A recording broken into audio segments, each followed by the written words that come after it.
Tuh ibu-ibu ramai bener ya.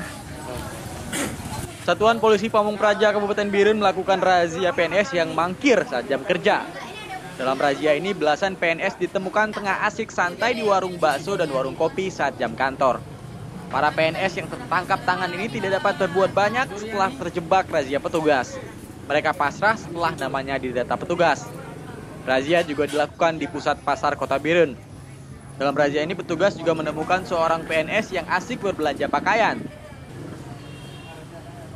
Tidak hanya pegawai biasa, petugas juga menemukan Kepala Kantor Pelayanan Perizinan Terpadu Satu Pintu Muhammad Nasir saat sedang asik nongkrong di sebuah warung kopi.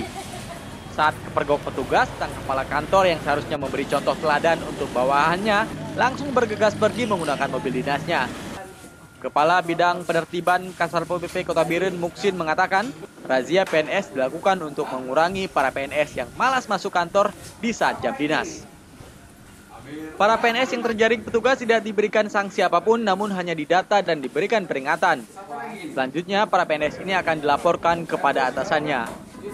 Dari Kabupaten Biren, Muhammad MY melaporkan untuk KJ Video.